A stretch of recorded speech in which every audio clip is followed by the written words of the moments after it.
a core debate. Actually, to uh, my uh, uh,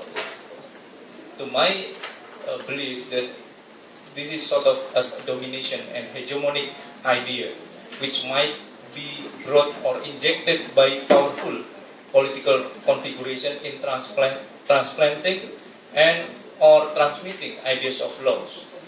Modern law, quote unquote, or modern legal system in post-industrial society has been deemed as two perspectives. First, political imperialism in making law for occupied or colonized countries, and second, economic imperialism in injecting law for the third world countries. In such context, the idea of democratization, good governance, access to justice, or even human rights have been softly and systematically designed in disciplining countries. Also important to note what Mark Galanter said, that modern in this context is cluster or features that characterize to a greater or lesser extent the legal system of the industrial societies of the last century. It is also a uniform or unvarying in their application, and of course modern international legal system is also transactional. Modern law and legality. I would like to point the issue of legality because modern law also promotes imagination of certainty and a set of legal justice into a particular legal system. Effectiveness, according to modern law, serves to, of course, ideal laws for modern society, which has been characterized by promotion of market-friendly legal system. And therefore, the main strategy in transplanting laws is connected to legality for replacing old laws, plural systems, and indigenous governance. And now turning to Indonesia, modern international legal system in rural societies. As we have known that Indonesian legal system is not merely dealt with state-based legal system, but also various forms of plural legal system beyond the state-based legal system. The role of Sharia law, for instance, in Aceh, or Hukum Rakyat, we call it Hukum Rakyat, so no longer Adat law, or local law, in various places throughout Indonesia are important legal systems which have been much influencing in society till present. And we have to note also what law is based on. He says that recognition that international law could and indeed should move beyond the regulation of state-to-state activities to also govern significant aspects of the complex set of relationships among non-state actors such as individuals, transnational corporations, non-governmental organizations, and intergovernmental organizations. Having these explanations, I would like to take a case into particular country, especially in Indonesia, by looking at good governance and human rights as part of dissecting discourses in modern international legal system. The World Bank actually reproduced this discourse, good governance and human rights, because many scholars, not only government, but also scholars, academia at universities believe in good governance and human rights, which are reproduced by the World Bank. World Bank reproduced truth and imperative projects actually under loan conditionalities, especially under a legal framework for development and its doctrine of rule of law. I did research, especially by taking a case of labor legal reform in Indonesia, especially after the fall of Suharto. And then the conclusion that I made, which is the absence of the discourse, is the issue of state obligation under a human rights framework which is shifted to good governance. Good governance favors a market-friendly governance system as its strategy, or in the case of labor, so-called labor market flexibility.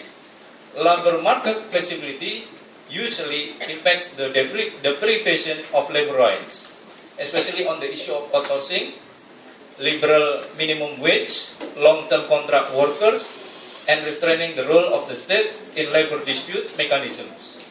In the jurisprudence perspective, legal reforms are found as tools to legitimize systematic human rights violations through legislation projects. Therefore, this is sort of a market-friendly human rights paradigm under the flag of good governance and legal reform.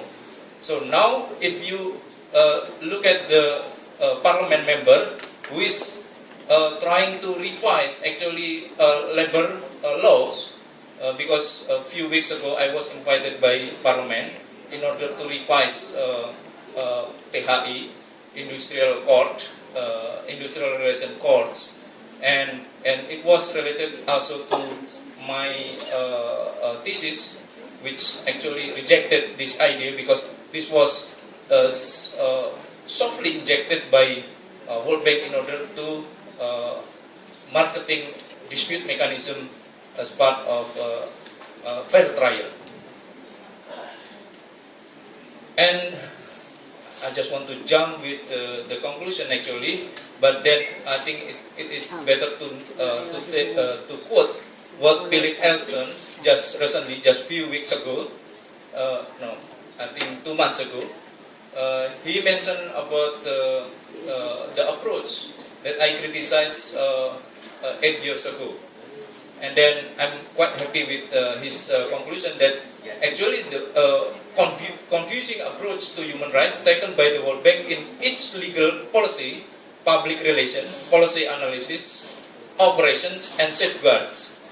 The existing approach taken by the bank, the World Bank, to human rights is incoherent, counterproductive, and unsustainable. For most purposes, the World Bank is a human rights free zone. In its operational policies, in particular, it treats human rights more like an infectious disease than universal values and obligations. As a result, the bank is unable to engage meaningfully with the international human rights framework or to assist its member countries in complying with their own human rights obligations. My conclusion in my book in 2007, actually the idea of good governance is not soft like Philip Elston, like he mentioned at his report, but in my conclusion, good governance is sinister for human rights. In bahasa Indonesia, good governance itu sangat jahat sebenarnya dengan hak asasi manusia. And then if you would like to read why I conclude like that, you can read my book, Good Governance and Legal Reform in Indonesia. Finally, I have to conclude several points that I present. The first one is the idea of legality and concern to what extent actually such model has been recognizing or even protecting rights of people, especially collective rights. And second, this is about learning from the World Bank projects in Indonesia. It asserts that good governance promotes rule of law and legal reform, but in effect, it weakens and suffers state obligation in promotion, protection, and fulfillment of human rights.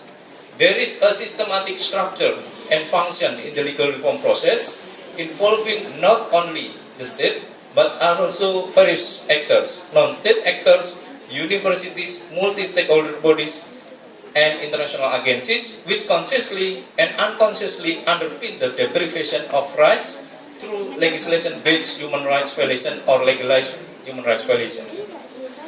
Universal values of human rights have been challenged by political economy, either characterized by capitalism and law in the age of market-friendly paradigm, which transplants modern international legal system through its discourses, or strong oligarch, predatory actors, or network which both have been systematically shaping laws in Indonesia's legal system.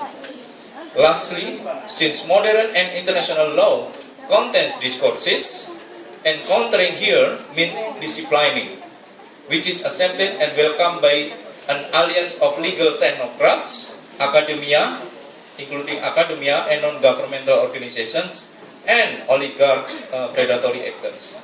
So this is short my introduction to my session, to this session. Thank you. Thank you.